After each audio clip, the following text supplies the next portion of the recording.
बिस्मिल्लाहिर्रहमानिर्रहीम। अस्सलाम वालेकुम। उम्मीद है आप सब खैरियत से होंगे। आज मैं आपके साथ शेयर करने जा रही हूँ बहुत ही ज़बरदस्त और चटपटी करारी सी एक चटनी जो कि हम बनाएंगे मूली के साथ। और मूली का जैसा कि आप सबको पता है कि मौसम आ चुका है, बाज़ार में बहुत ही अच्छी क्रिस्पी क्रंची सी हमें मूली नज़र आ रही है और उसके बहुत फ़्रेश फ़्रेश पत्ते भी नज़र आ रहे हैं। तो इस मौसम में आपको ये चटनी बना के इससे फ़ायदा उठाना है, क्योंकि मूली हमारी सेहत के लिए बहुत बेहतरीन है। इससे हमें बहुत से फ़ायदे हासिल होते हैं। रेसिपी शुरू करने से पहले अगर आप चैनल पे नए हैं तो उसे लाजमी सब्सक्राइब कर लें, ताकि आपको बहुत सी इन्फॉर्मेटिव वीडियोस देखने को मिलें। तो चलिए इस चटनी को बनाना शुरू करते हैं। इसके लिए सबसे पहले मैंने ली हुई है मूली। और मूली यहाँ मैंने एक छोटे साइज़ की आधी मूली ली हुई है, तकरीबन 1 कप के बराबर मूली है। उसको छोटे छोटे पीसेस में काट लिया है। और इसके साथ मैं इसमें शामिल करूँगी धनिया, पुदीना और हरी मिर्चें। आप अपने फ्लेवर के हिसाब से डाल सकते हैं। धनिया की मिकदार पुदीने से थोड़ी सी ज़्यादा है। और मैंने इसके साथ ही इसमें डंडल भी शामिल किए हैं, क्योंकि इसकी वजह से चटनी के अंदर बाइंडिंग बहुत अच्छी सी आती है। इसके साथ ही इसमें शामिल कर रही हूँ मैं 2 अदद टमाटर।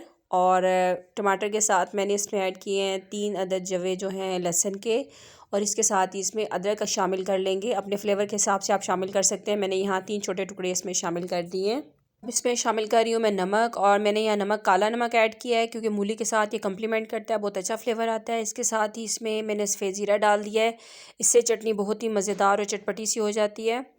चटनी को मिक्स करने के लिए इसमें थोड़ा सा 2 से 3 टेबलस्पून पानी ऐड करूँगी। अगर आपकी इसके बगैर भी मिक्स हो जाती है टमाटर के साथ तो आप कर सकते हैं, लेकिन इसमें 2-3 टेबलस्पून डालेंगे तो बहुत अच्छी सी मिक्स हो जाएगी। आप देख सकते हैं कि चटनी हमारी बड़ी बेहतरीन सी बन चुकी है। कितनी अच्छे तरीके से ये थिक सी है, इसमें बिल्कुल भी लिक्विड नहीं है ज़्यादा।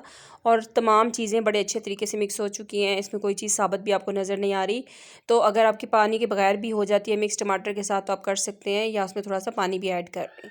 तो चटनी हमारी बड़ी बेहतरीन से तैयार हो चुकी है। मूली के अगर फ़ायदों की बात की जाए तो वो लोग जो कि जिगर के पेशेंट्स हैं या जिन्हें जरकान वगैरह है, तो उनके लिए बहुत अच्छी है। सबसे इम्पॉर्टेंट चीज़ ये कि हमारे जिगर को, हमारे लिवर को ये साफ़ करती है।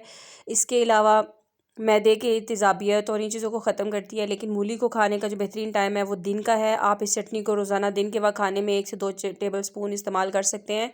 तो इंशाल्लाह आपको इससे कभी भी कोई प्रॉब्लम नहीं होगा। रात के वक्त मूली खाने से थोड़ा सा अवॉइड करना चाहिए, क्योंकि इसकी वजह से गैसेस वगैरह बनती हैं और वो आपको तकलीफ़ दे सकती हैं। तो आई होप कि आज की वीडियो आपको पसंद आई होगी। अगर पसंद आई है तो उसे लाइक करें और चैनल को सब्सक्राइब लाजमी कीजिएगा। इसके साथ बेल आइकन के बटन को प्रेस कर लें, ताकि आपको नई वीडियोज़ के नोटिफिकेशन टाइम पे मिल सकें। फिर मिलेंगे नई इफ़ेक्टिव रेमेडी के साथ। तब तक के लिए अल्लाह हाफ़िज़।